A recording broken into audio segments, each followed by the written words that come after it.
Assalamualaikum warahmatullahi wabarakatuh.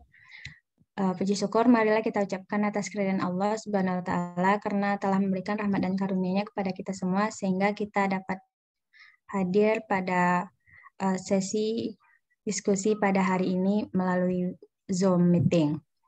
Baiklah, langsung saja kami dari kelompok 2 akan mempresentasikan tentang program kesehatan reproduksi yang beranggotakan 4 orang.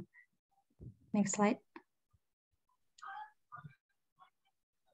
Yang pertama ada Fabio Alamanda, yang kedua Indah Hirunisa, yang ketiga Nessa Metri Miranda, dan yang terakhir Zahra Malika Ilmi.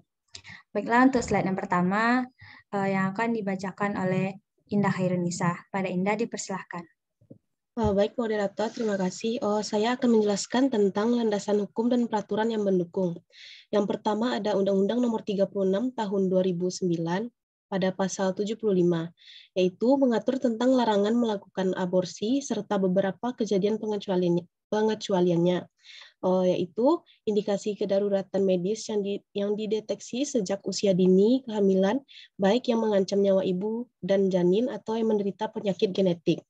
Yang kedua ada Peraturan Pemerintah Nomor 61 Tahun 2014, yaitu kesehatan reproduksi adalah keadaan sehat secara fisik, mental, dan sosial secara utuh, tidak semata-mata bebas dari penyakit atau kecacatan yang berkaitan dengan sistem, fungsi, dan proses reproduksi. Dan yang terakhir ada Undang-Undang Nomor 39 Tahun 1999, yaitu hak asasi wanita, yaitu hak untuk tidak adanya diskriminasi, hak untuk memperoleh pelayanan kesehatan secara terpadu dan menyeluruh sejak masa bayi hingga masa menopause. Sekian dari saya, dikembalikan ke moderator. Baiklah, terima kasih kepada Indah. Untuk slide selanjutnya yang akan dibacakan oleh saya sendiri, yaitu mengenai landasan hukum dan peraturan perundang-undangan. Untuk yang keempat, yaitu ada Peraturan Menteri Kesehatan Nomor 1464 Tahun 2010 tentang mengatur tentang izin penyelenggaraan praktik bidan dalam memberikan pelayanan kesehatan reproduksi perempuan dan keluarga berencana sebagaimana yang dimaksud dalam pasal 9 huruf C yang berwenang untuk memberikan penyuluhan dan konseling kesehatan reproduksi perempuan dan keluarga berencana dan memberikan alat kontrasepsi oral dan kondom. Selain itu, peran bidan dalam memberikan pelayanan kesehatan reproduksi diantaranya konseling tentang seksualitas, kehamilan, alat kontrasepsi, aborsi, dan lain sebagainya. Yang kedua, yaitu dasar hukum penanganan kesehatan reproduksi pada penyelenggaraan penanggulangan kesehatan reproduksi, yaitu Kepmenkes nomor 131 tahun 2014, yaitu mengenai tentang sistem kesehatan nasional. Dan yang terakhir, Undang-Undang Nomor Republik Indonesia nomor 52 tahun 2009 tentang perkembangan kependudukan dan pembangunan keluarga, Badan Kependudukan dan Keluarga Nasional, Keluarga Berencana Nasional atau BKKBN. Untuk slide selanjutnya yaitu kepada Nessa. Nessa, silakan.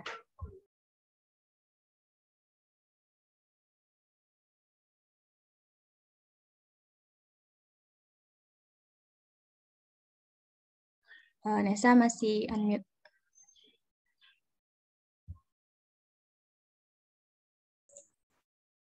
Terima kasih kepada moderator. Selanjutnya saya akan melanjutkan bahasan selanjutnya yang berjudul Perkembangan Program Kesehatan Reproduksi di Indonesia.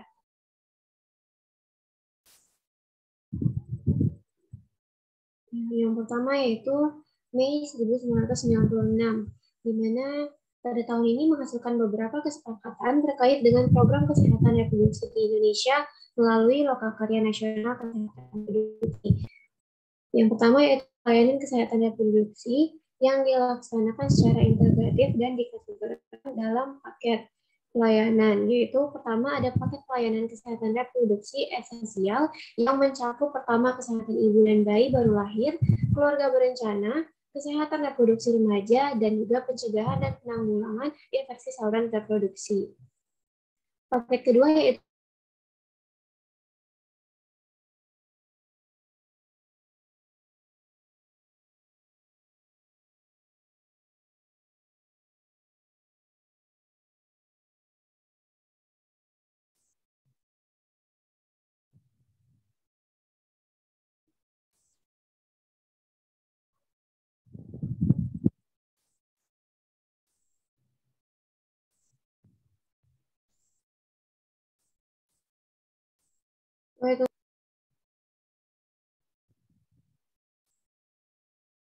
Mohon maaf karena ada kendala jaringan sebelumnya, akan saya lanjutkan, yaitu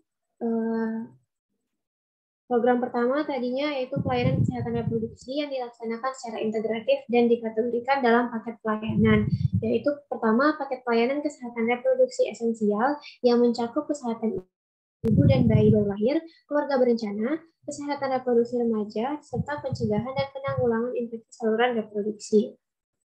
Paket kedua yaitu paket pelayanan kesehatan reproduksi komprehensif yang terdiri atas paket pelayanan kesehatan reproduksi komprehensif ditambah dengan kesehatan reproduksi pada usia lanjut. Program kedua yaitu mengidentifikasi peran tiap sektor dan pihak yang terkait dalam upaya kesehatan reproduksi sesuai dengan mandat institusi masing-masing yang perlu dilaksanakan secara integratif dan sinergis. Selanjutnya, dalam lokakarya juga terdapat beberapa rekomendasi. Rekomendasi pertama yaitu perlunya dibentuk suatu komisi kesehatan reproduksi sebagai wadah koordinasi dalam upaya kesehatan reproduksi yang terintegrasi. Yang kedua, penerapan paket pelayanan kesehatan reproduksi dilaksanakan melalui pendekatan integrasi fungsional dan dilakukan secara bertahap. Yang ketiga, keterlibatan organisasi profesi diperlukan dalam dukungan teknis, informasi, dan kepemimpinan untuk pengembangan upaya kesehatan reproduksi. Yang keempat, yaitu keterlibatan dan tanggung jawab laki-laki serta anggota keluarga lainnya yang diperlukan untuk mencapai kemitraan sejajaran laki-laki dan perempuan dalam konteks kesehatan reproduksi. Rekomendasi terakhir yaitu data kesehatan reproduksi perlu dikumpulkan secara rutin dengan keterlibatan berbagai pihak terkait. Slide selanjutnya.